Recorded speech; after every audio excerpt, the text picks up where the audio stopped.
In 1864, in the heart of Victorian London, a small watercolor painting was created that was more radical than anyone could imagine. At first glance, it's a quiet, classical scene. Two women in flowing robes, sharing an intimate moment in a sunlit garden. But this is no ordinary painting.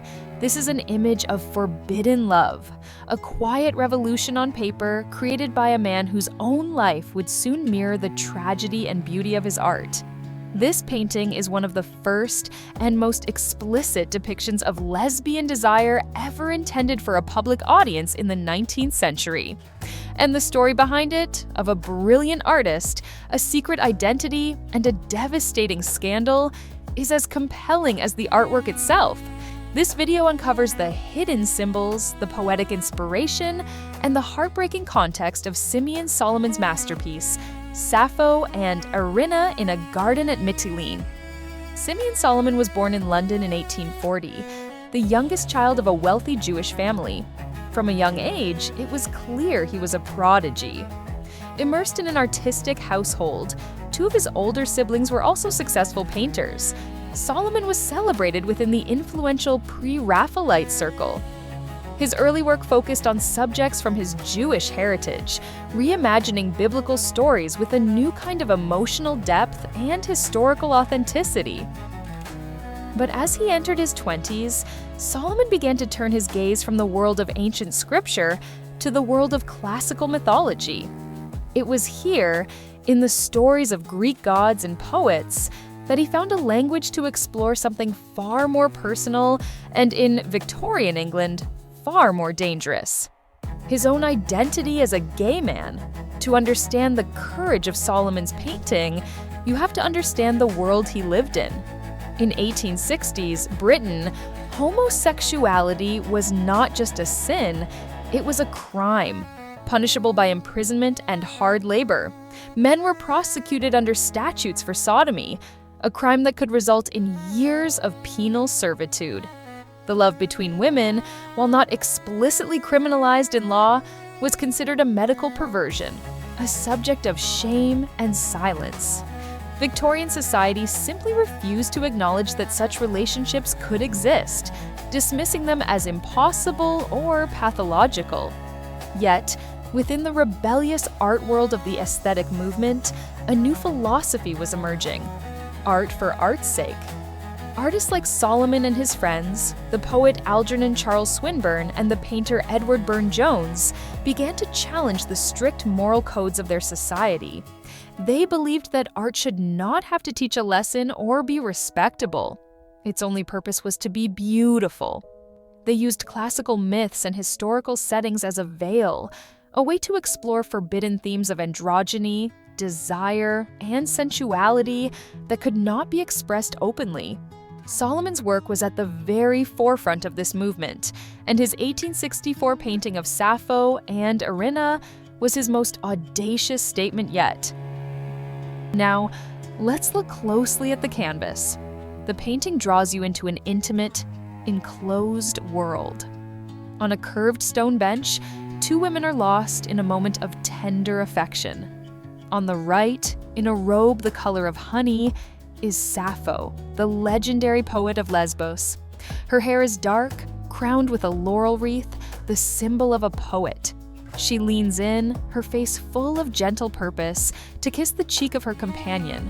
On the left, dressed in a deep rose-colored gown, is Erinna. Her expression is complex, a mixture of melancholy, longing, and surrender. Her body is soft, her shoulder and chest partially exposed, as Sappho's arm gently pulls her closer. Solomon masterfully renders their features with a soft androgyny.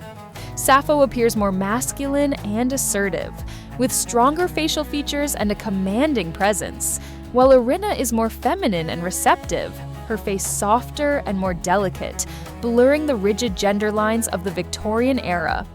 The watercolor medium allows for subtle gradations of tone and a dreamlike quality. The golden yellow of Sappho's robe contrasts beautifully with the dusky rose of Erinna's gown, drawing the eye to the center of the composition, where their faces meet. The garden around them is filled with a quiet, heavy symbolism. On the wall behind them, two doves, the classic symbol of love, are perched together. But just beside them sits a solitary blackbird, a dark omen. Is it a symbol of societal disapproval, or perhaps a third party, an intruder on this idyllic love? Beside Erinna, a small deer stands on the bench.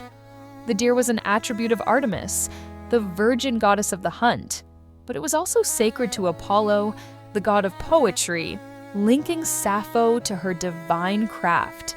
To the right, Sappho's lyre and a scroll of her poetry lie discarded, as if her passion for Erinna has momentarily eclipsed her passion for art. And from behind the lyre, a tiny snake slithers towards a fallen rose, a subtle but potent symbol of temptation, danger, and the loss of innocence. One of the most fascinating enigmas of the painting lies in its very premise.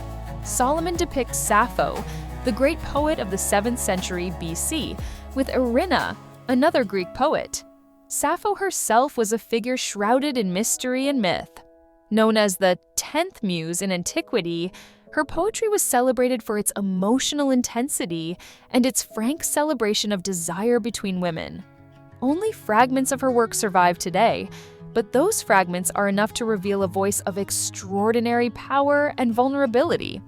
At the time Solomon painted this work, inspired by the homoerotic poetry of his friend Swinburne, Solomon and his circle believed Erinna was a contemporary and lover of Sappho. We now know this might not be true. Historians are uncertain about when Erinna lived, where she was born, or if she ever met Sappho. But this uncertainty tells us something important. It shows that Solomon wasn't interested in creating a historically accurate document. He was creating a fantasy, a queer utopia where these two female poets could exist together in a world defined by love and art outside of time. The painting is not a portrait of two historical figures. It is a portrait of an idea, the idea of a Sapphic lineage, of a timeless connection between women who love women. For Solomon, a gay man navigating a hostile world, the act of painting this scene was a way of creating a space for his own identity, projecting his own desires for love and acceptance onto these classical figures. The tenderness of the embrace, the melancholy in Erinna's eyes, the symbols of both love and danger, it all speaks to the complex reality of queer existence in a world that refuses to acknowledge it. This painting, so full of quiet longing and forbidden beauty, now feels like a tragic prophecy. For 9 years after its creation, Simeon Solomon was at the height of his fame, celebrated as one of the most innovative artists of his generation. But in 1873, his world came crashing down. He was arrested in a public lavatory in London and convicted of attempted sodomy. The scandal was immediate and absolute. His friends abandoned him, galleries refused to show his work, and his career was destroyed overnight. He fell into poverty and alcoholism, spending the last decades of his life in and out of the workhouse, a forgotten genius. He died in 1905, his name erased from the very art history he had helped to shape. Looking back at Sappho and Erinna, created at the peak of his youthful confidence, the painting takes on a heartbreaking poignancy. The love it depicts is beautiful but fragile, surrounded by symbols of impending danger. It is the work of a young artist dreaming of a world of acceptance, just years before that dream would be brutally taken from him. What do you think of this artwork? Let us know in the comments below. Like and subscribe for more Sapphic art videos.